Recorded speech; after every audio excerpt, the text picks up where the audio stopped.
I'd like to go over some tips and tricks about shooting the night sky, specifically the Milky Way galaxy. Back when I was first getting into photography, I would look at these images and just be amazed by them, thinking it was a lot more complicated than it really is.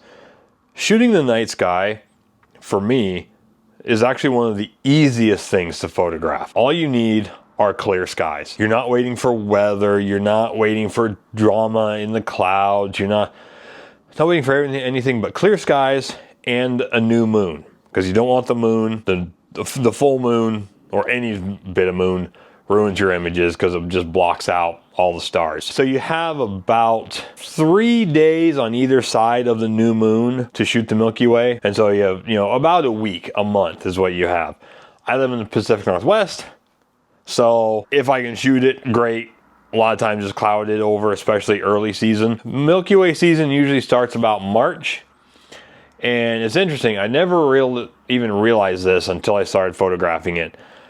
What it does is in March, in the northern hemisphere, it's off to the east, kind of the southeast, and is laying down about like this. And then as the year goes on, it stands up, and then by September, it's off to the west, and it's vertical. And so knowing that, you want to kind of plan around what you're going to shoot it over. If it's a mountain, if it's like we have an old shipwreck down the Oregon coast, I shot over that. So you want to kind of think about what you're going to shoot it over, depending on the angle you want it. So one way to find out is I use an app called PhotoPills, kind of the app most people use for any sort of night sky stuff. And that will let me know when the Milky Way is going to be out, what time of night, where it's going to be. Well, I should say what time it's going to be over the certain point I want it to be from the location I'm standing at. And so once you know all that stuff, then you can kind of plan when you want to go shoot or where you want to go shoot it. Like I said, around the new moon is the best time to shoot. A few things you'll want. So 2 years ago, I picked up a star tracker finally. And that's, it makes my astro images so much better. Because I can leave my shutter open for as long as I want. And I found the longer the shutter's open, the more colors that my camera absorbs. So before I got Star Tracker, my kind of standard settings were like 16 or 24 millimeters, 15 seconds at ISO 10,000. I'd be taking a bunch of shots. I'd take like 40 shots at that. And it looked okay, but once I got my Star Tracker, the colors were just unbelievable. So if you can get a Star Tracker, it's not necessary, but for me, they just make my images so much better. I can run like 24 millimeters, 2.5 minute exposure, ISO 1600 versus 10,000. And I only need like 6 or 7 images to stack versus 40 images to stack to get rid of the 10,000 ISO noise. So it made things so much better. But if you don't have a Star Tracker, it's not a big problem. I did it for a couple years without one. You just have to think about the rule of 500, which I prefer the rule of 400, which is 400 divided by your focal length gives you your shutter speed for not getting streaky stars. So I like pin sharp stars, especially if you're shooting the galaxy, because it just looks fuzzy if the stars aren't sharp. Like I've seen people that add that into their like swirly star image. It just looks like a blurry cloud or something. So I like them sharp. 15 seconds, 10,000 ISO, but that's camera dependent. The higher megapixel sensor you have, the worse low light it is. And so you just have to run higher ISO. I know if you have like an 18 or 20 megapixel sensor, you can go much lower ISO because the pixels are bigger on your sensor. And so they're just better at low light. So the few things I use are one of these, a remote shutter. So before I got a Star Tracker, what I would do is I would just set this to like 40 shots at 15 seconds each. I'd hit the button and I would just go sit in my chair. And I'd just wait for the shots to finish taking. I'd pack up my stuff, climb back into my car, and go to sleep. With my star tracker, I set it to about 2.5 minutes and like 6 or 7 photos, because that's all I need. And the same thing, I just sit down in my chair, let the camera just do its thing. And then when it's done shooting, I either pack up. The problem with the star tracker is now I'm not limited to that rule of 500 or rule of 400.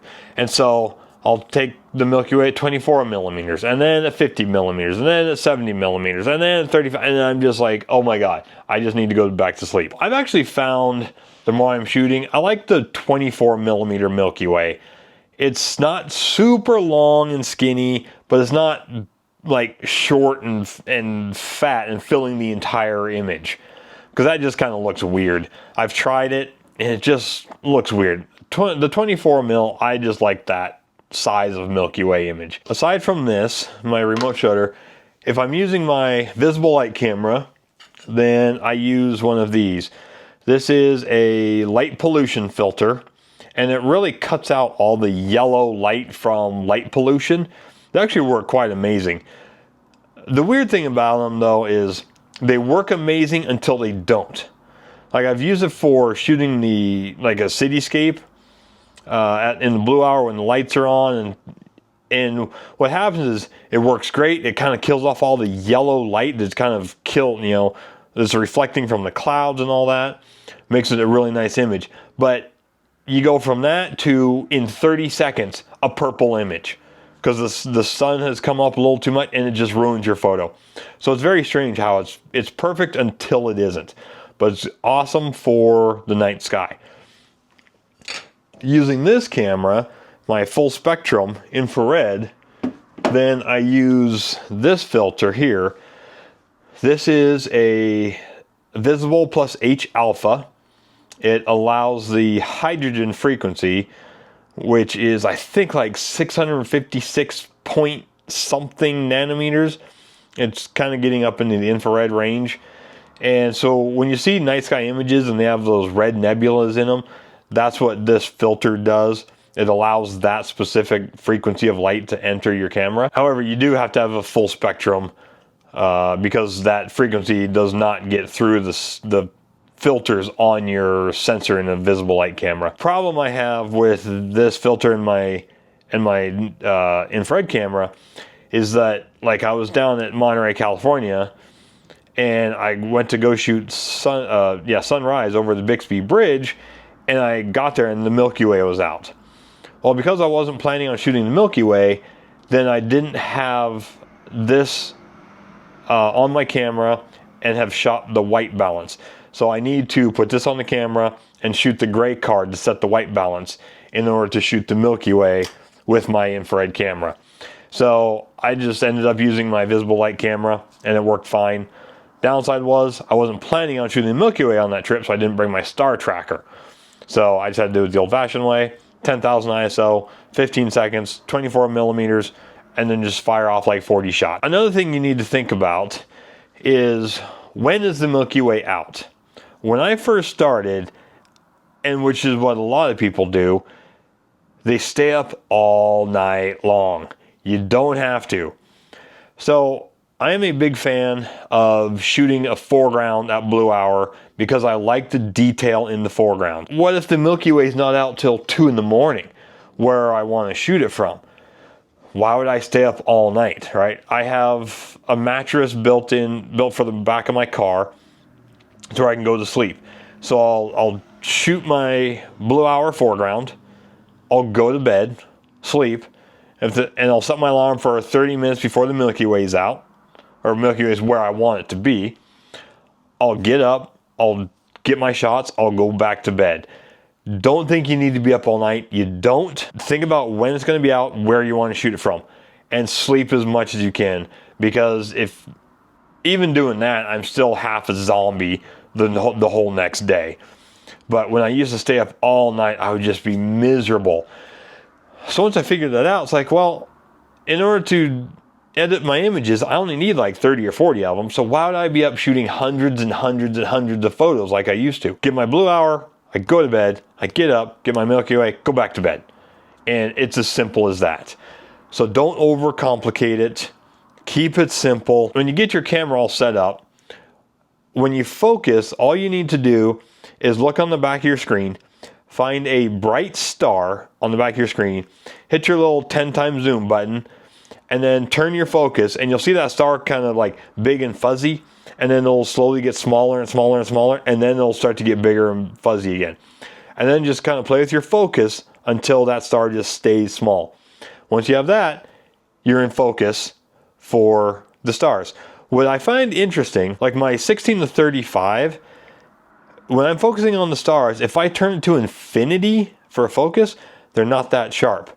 I have to turn it to like 3 or 4 meters, because the little, on the bottom of my screen on my camera, it shows the distance that I'm focusing. But yeah, I'll just turn it to like 3 to 4 meters, and it's like in focus. It's very bizarre. Once you learn that kind of stuff, how different lenses focus, and it's almost just a simple like, oh, just turn it to 4 meters, it's in focus. Don't take hundreds and hundreds of photos and stay up all night. You just don't need to. Let's jump into my computer here, and I'll kind of go through, if I can go through the recent edit that I did at the Bixby Bridge with the Milky Way when I shot when I went there to shoot sunrise, and then ended up getting the Milky Way. And so here we are on my computer. I use a program called Starry Landscape Stacker. And it's because I use a Mac. I think if you have a PC, it's like Sequitur or something like that. But they do the same thing. So you can see here I've got all these TIFF files. So I basically just opened them up in Lightroom, did the lens correction, and then just saved them as TIFFs, because the Starry Landscape Stacker uses TIFF files. So I have all of these images, and then it also wants dark images. I haven't seen a difference when I use dark images or don't use dark images. Basically all you do is leave your camera settings the same, put your lens cap on, and just let it click through a handful of images. Kind of requires like the same number of dark images as you have of Milky Way shots. Like I said, I haven't really noticed a difference when I use them. And so these are all my Milky Way shots, and these are all my dark images. And then what it does is it puts them in here in the program. And what it does is, because as you're taking your images, the Milky Way is moving throughout the image. And so it basically grabs the middle image of the ones you have and takes all of those other images and aligns all the stars and the Milky Way to that center image. And that way it gets rid of the high ISO noise. It gets rid of all like the planes flying through and the little shooting stars and the satellites and all these little streaks that run through your night sky images. It gets rid of all of those. And then it just comes up with these, you can see these top 2 images here. It makes a little mask of each one, kind of cancels out the foreground. And so that's what you get with that program. I'll just cancel this here. And then if I open up Photoshop, oh, wrong image. Let's go to Bixby Bridge. You can see here, this is my foreground image. And it was, as the sun was coming up, these cars were driving along the road. And so I had my shutter set to like 1 minute or something like that. And I just kind of clicked through. And so as the cars drove over the bridge and around the corner, they would leave some nice streaks, and it smoothed out the water really well. It also kept the detail in the bridge, in the foreground, in the water, in the rocks. That is why I like to shoot the blue hour foreground. I think in terms of printing large. And if you don't have a bunch of detail, if it's just all grainy and ugly, it's going to be a horrible, horrible print. After running the night sky through that Starry Landscape Stacker, then I got this image, and I just used my 24mm lens with no star tracker at 15 seconds. So you can see even that your stars are just have a slight little line to them, because that's just what it does. However, you can see the colors are way off here, right? That is the thing you need to focus on when you put your images together. Your night sky image and your foreground image, the colors have to match. That's why I started working with in this one. Started matching the colors, and then I was able to do just the night, the night sky. You can see the colors are starting to match. And I was able to make a mask of just the night sky. And the reason I was able to do that, or do it very easily, was because of this image. It's very dark foreground, very bright sky. And so the program I used, Quick Mask Pro, it was just a click of a button and it created a virtually perfect mask. Matched the colors, and I used the color balance tool, and you can see here, let's zoom in here.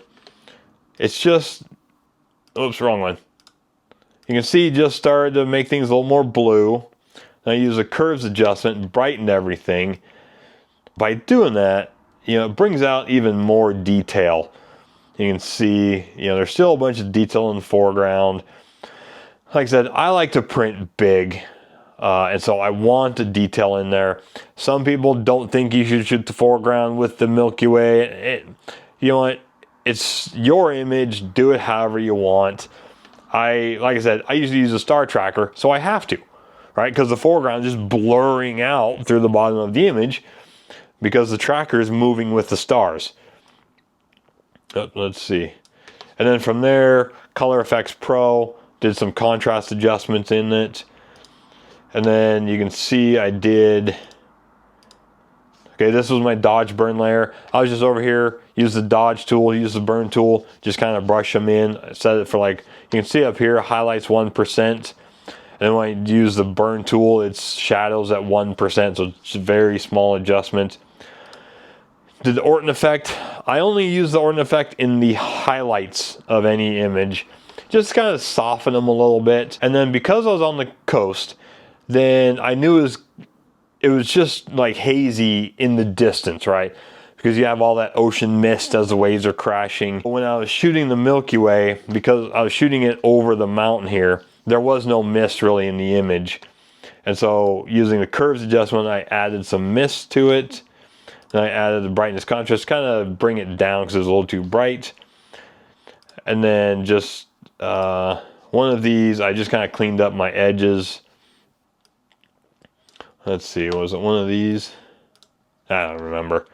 And I did remove the chromatic aberration, because what happens is when you're shooting the Milky Way, the night sky, you get a lot of, because it's such a bright star with a really dark background, and you get this chromatic aberration. See that blue there? Some stars have yellow around them, so you can remove that. I use Raya Pro, and one of the settings, and that's what this PM, this FF, IM, DB, C, RP, that's all part of Raya Pro. And then the FF, which is Finish and Filters, has this clean chromatic aberration. You just click that, and then you just brush in where you want it. It makes it really simple. Then I did a hue saturation layer, and it just brought out, just kind of brought out the colors better. Then from there, I went in and I did, basically all I did was kind of clean up. You can see this, all these little poles here. You can zoom into those. Those little posts, the cable here. I don't like them, so I just got rid of them. Very simple. And then that was my final image. So, I was there for a total of probably actually several hours, because I got there earlier than I was planning. And I saw the Milky Way, so I decided to shoot that, and I just had to wait for the sun to come up. And since the skies were terrible and it was mostly clear, I ended up not getting a sunrise shot anyway, so it was a perfect image to make into my Milky Way shot. Like I said, the Milky Way is much easier than people think it is, and so just don't overcomplicate it. Keep it simple. Only get the shots you need. Don't get hundreds and hundreds of shots that you're never going to use. You're only going to use 20 to 40. Just get those and you'll be fine. Get your focus set up. Get your blue hour shot or not, depending on what your preference is.